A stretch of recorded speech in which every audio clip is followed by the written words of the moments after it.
Isang high leaper na nagtataglay ng isang pamatay na long-range jumper, isang dosenang post moves, and an eye for the open man.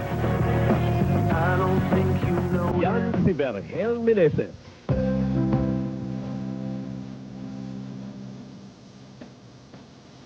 Isa sa pinakaastig na manlalaro dito sa PBA. Hindi may kakaila ang husay ng former Jose Rizal bomber na ito. Sa katunayan, hinirang siya ni basketball genius Ron Jacobs as the most talented cager to play in the league. Well, ano talaga yun, kumbaga nakakataba ng puso yun, ano? And mapasin ka ng isang, kumbaga, multi-title and well-respected na coach, ano? Talagang, iba yung pakiramdam talaga. No?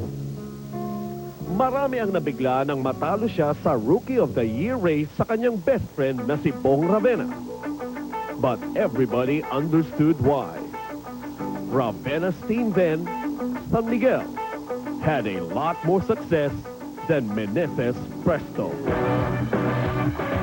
Ngunit imbis na magmukmok ay nagpalakas pa ng gusto si Meneses at kumayod upang tanghaling Most Valuable Player in 1995 under Sunkist Orange. Well, nag-start yan bali nung 94, Coach Derek Pumarin, nag-take over sa RFM franchise. And kinausap niya ako, nasabi niya, kaya mo mag-MVP sa league. Yun, pinagtrabaho ko naman talaga yun. And hindi ko rin naman makukuha yun, kundi sa tulong ng mga teammates ko, yung mga sacrifices nila at yung suporta nila.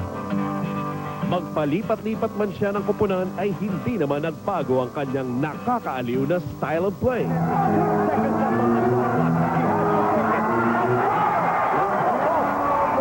Isa siyang alamat lalo na sa fast break, kung saan nagmimistula siyang ibon na lumilipad towards the basket. Tries to ring the bell. Vergel Meneses, an easy 2 points. That was a breakdown on defense. Exactly, partner. He's so athletic, he's so gifted. And through the years, I think he has proven na he can develop into something na other than just a scorer, a one-dimensional player. Vergel has displayed through the years na he can do it all. He can score, he can take the jump shot, he can penetrate. And boy, he could really fly. Nasa home stretch na siya ng kanyang career. Ngunit hindi pa rin pumapalya si Meneses na mang-aliw na mga manonood. And, you know, he's a jokester and a prankster and a tremendously nice guy. Inspirasyon din siya ng mga batang manlalaro ngayon at mga kakampi na magpursige at magsipag upang makamit ang mga pangarap sa buhay. Vergel is a player na malaking influence niya sa team kasi may leadership quality siya. No? And his teams respect what he has done, no, for himself and for the other teams na nakasama na pinanggalingan niya, no.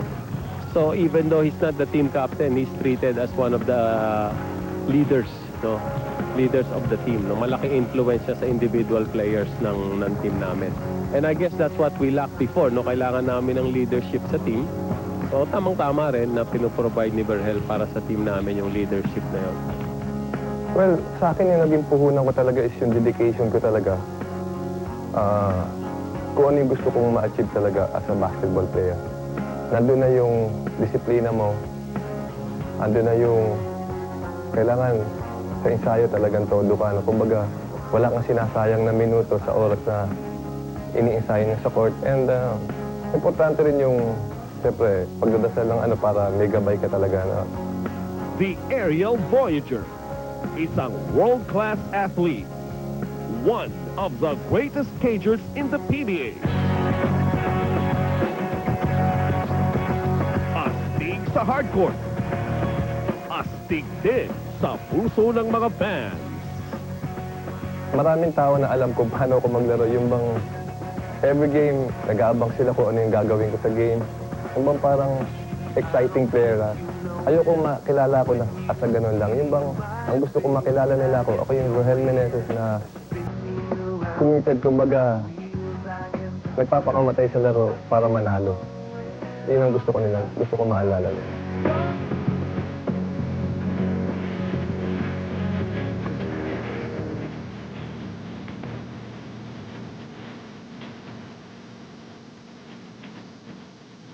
At dahil po